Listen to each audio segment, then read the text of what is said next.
from Group A, Yato is definitely the weakest team with the slightest chances. I would say their chances to go out of the group are even less than 1%, but miracles can happen, I guess. In Group B, I would say Wombats and Simp, definitely. Red Canids are a dark horse, but not so much. Dead zone for Group B and Group C, what do you think? Group C, it's a really close group. You've got Navi, you've got Hellraisers, the big boys in there. Gold Lost, left to show, so they're the underdogs here. They need to take a game of one of these teams. If they do that, they have a chance of going further. Group D, Clips, the home Boy Scouts, very young team, joining us for the first time in North America. Biggest cast of Group Tornado Rocks. This will be a top 5 North American team. Your thoughts, Randy? I think not Alright, let's check that. It is like chess. Because we will see first match between cousins. If one of those teams loses that and they know such losses, there can be a chance for them. Otherwise, very hard. Each of these teams have fought in their individual regions and have qualified to make it here to this stage to people in the next 2 days. Let's find out what is the Grand Finals. Net League Grand Finals. The 12 best teams from around the world are split into 4 groups by a draw, 3 teams in each. There may not be more than 1 team from each region in the same group. All teams then play a best-of-9 match against all other teams in their group. The top 2 teams will proceed to the playoff stage. A match consists of 9 battles on 4 maps using attack-defense rules. This means each team attacks and defends once on each map. The first team to 5 points wins, but if the score is tied 4-4 at the end of the 2 maps, a tiebreaker battle will be played on a new map.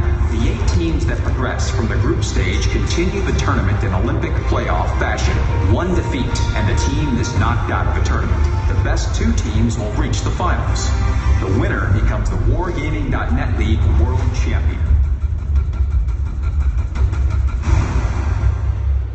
Folks, that's how these 2 teams will compete on the stage, and each of these 12 teams will make it through the group stages into the brackets, and we wish them all the best of luck. Our first 2 teams on the main stage, a matchup that everybody has been waiting for.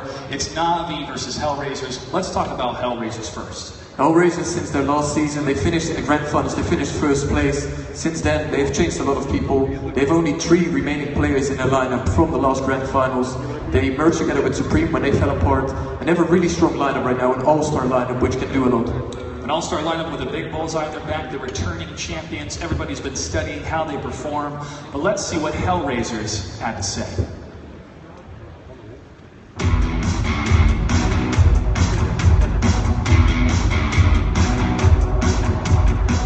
Hellraisers, the wild card team from the RU region, consisting of Russian, Ukrainian, and Belarusian players. They are the reigning World of Tanks World Champions and one of the most experienced teams in the tournament. They won the champions title of the WCA in China, the last major tournament in the old 754 format.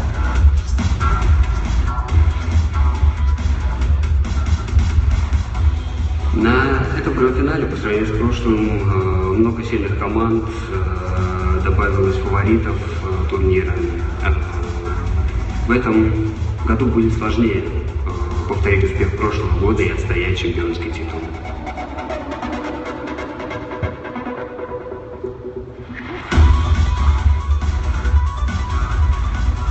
У нас нет явных оппонентов на этом гранд-финале. Мы просто хотим выбирать всех и каждого, с кем нам доведется играть на данном гранд-финале.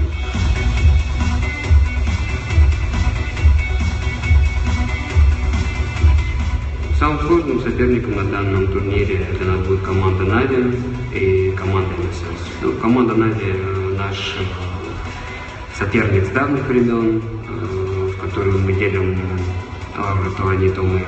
Но в последнем сезоне команда SERCH показала очень хорошую, сильную игру и на лан-финале сезона последнего, что вызывает опасения при встрече с ними.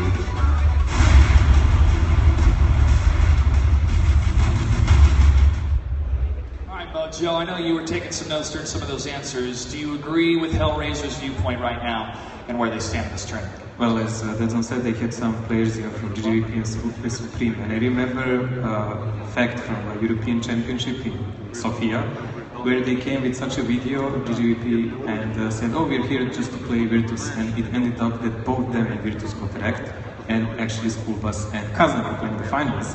So they might actually try to remember that and lower expectations and play one enemy at a time. One enemy at a time. Would you agree with that, Dead Zone?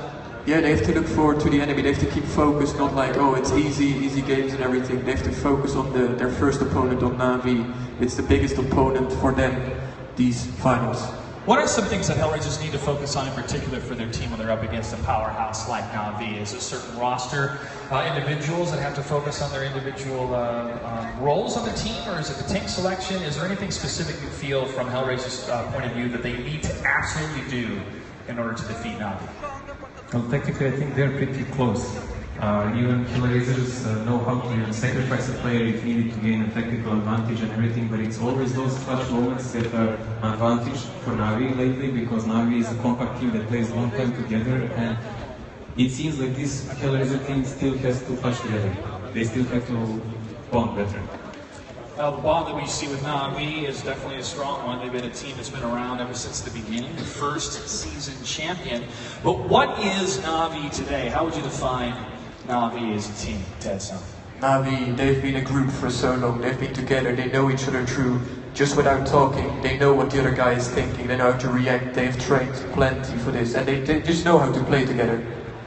Would you agree with that, Raven? And what type of outcome are you predicting for this matchup? For me, Na'Vi